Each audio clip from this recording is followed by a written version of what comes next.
بناتي أبناء الطلبة، أهلا وسهلا بكم في درس جديد من دروس حل الكتاب المعاصر لغة فرنسية من خلال منهج كلوب أدو بلس 3 سنة ثالثة ثانوي.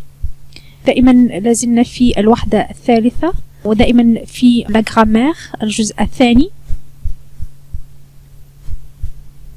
أول درس طلب وإعطاء تفسير demander et donner une explication.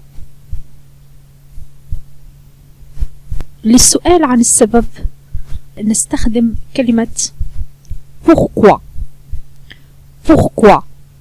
ومعناها لماذا. عند الإجابة عن الأسئلة المبدوءة ب pourquoi نستخدم parce que أو car زائد جملة كاملة. parce que أو car معناها لأن. مثال exemple: pourquoi tu ne manges pas؟ لماذا لا تأكل؟ parce que je n'ai pas faim، لأنني لست جائعا. أو car je n'ai pas faim، لأنني لست جائعا أيضا. يمكن أن نجيب عن سؤال pourquoi بجملة تبدأ ب pour. pour هنا معناها كي أو لكي زائد فعل في المصدر plus un infinitif. مثال exemple: pourquoi tu fais du sport؟ لماذا تمارس الرياضة؟ الجواب: pour être en pleine forme، كي أكون بصحة جيدة. لا ننسى أن parce que تكتب بكلمتين parce و que. نأتي الآن إلى بعض التمارين. choisissez la bonne réponse، اختر الجواب الصحيح. أول جملة: va-t-on à la campagne؟ نذهب إلى البادية. أول شيء لاحظوا جيدا الكلمات المقترحة في الجواب. لدينا pourquoi ولدينا pour ولدينا car. طبعا بالنسبة لي pour و car مستبعدتين. لماذا؟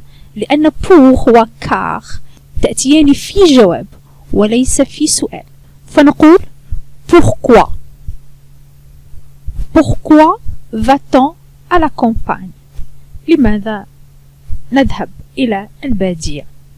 pourquoi هي الكلمة الوحيدة التي يمكن أن نضعها في هذه الجملة، لأن الجملة هي جملة سؤال. بما أن الجملة هي سؤال لا يمكن أن نضع ولا pour ولا car. ثاني جملة: Sarah pleure.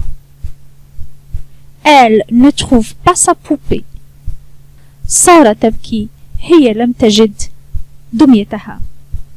لدينا هنا parce que ولدينا pourquoi ولدينا parce que مرة أخرى، لكن الأو غير موجودة هنا. طبعا pourquoi مستبعدة لا يمكن. لماذا؟ لأن الجملة هي جواب وليست سؤال. pourquoi بمعنى لماذا لا يمكن أن تأتي في هذه الجملة. بقي لدينا parce que أو parce que. متى نستخدم parce que؟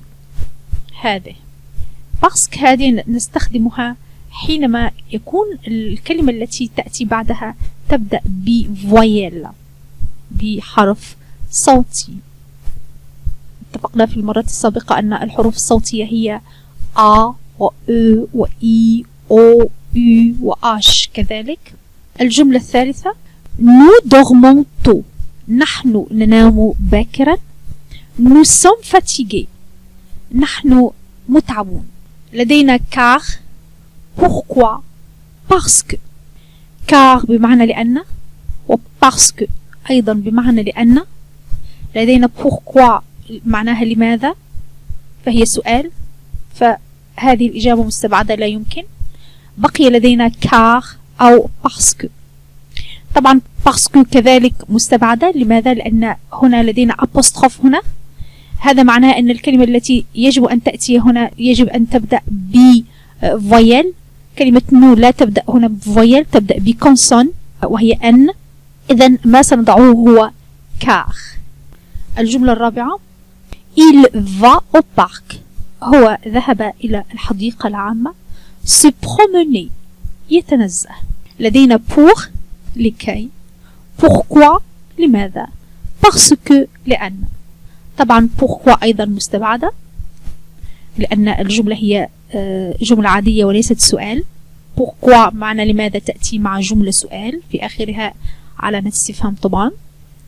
parce que لا يمكن. parce que بمعنى لأن.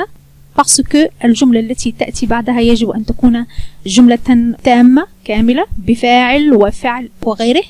بينما pour هي الجواب الصحيح. لماذا؟ لأن pour تسبق الفعل ونحن لدينا هنا فعل طبعا هو الفعل se promener. فنقول il va au parc pour se promener لأن se promener هو verbe. الجملة الخامسة habitue à la ville تعيش في المدينة أو تسكن في المدينة. لدينا pour pourquoi parce que. طبعا pour و parce que مستبعدتان. لماذا؟ لأن pour و parce que تأتيان في جملة جواب بينما الجملة عندنا هنا تنتهي بعلامة استفهام. إذن الجملة هي سؤال لذلك سوف نستخدم pourquoi. فنقول pourquoi habites-tu à la ville لماذا تعيش أنت أو تسكن أنت في المدينة. سادس جملة pourquoi tu ne manges pas لماذا لا تأكل. je viens de manger ومعناها أكلت للتو. لدينا pour parce que و car. طبعا parce que مستبعدة. لماذا؟ لأن parce que قلنا بما أنها تنتهي بأبوستروف فالكلمة التي تأتي بعدها تبدأ بفويل بحرف صوتي. ليس لدينا هنا فويل لدينا جي وهي كونسون. pour أيضا مستبعدة لأن pour يأتي بعدها الفعل مباشرة. نحن ليس لدينا فعل هنا. ما لدينا هنا هو un sujet un pronom sujet فاعل ضمير فاعل. سنقول car je viens de manger لأنني أكلت للتو. الجملة السابعة il ne vient pas ce soir. هنا لدينا الجملة سؤال. إذن pour و car مستبعدتان. لماذا؟ لأن pour و car تأتيان في الجملة الجواب وليس في الجملة السؤال. إذن pourquoi ومعناها لماذا هي التي سأستخدمها في هذه الجملة. فنقول pourquoi ils ne viennent pas ce soir لماذا لن يأتوا هذا المساء. هذا كل ما يخص درس اليوم. لمن لم يشترك بعد في القناة أرجو الاشتراك. اتركوا تعليقات أو أسئلة سوف أكون رهن إشارتكم للرد عليها. دعوا لايك للفيديو إذا أعجبكم. شكرا وإلى اللقاء.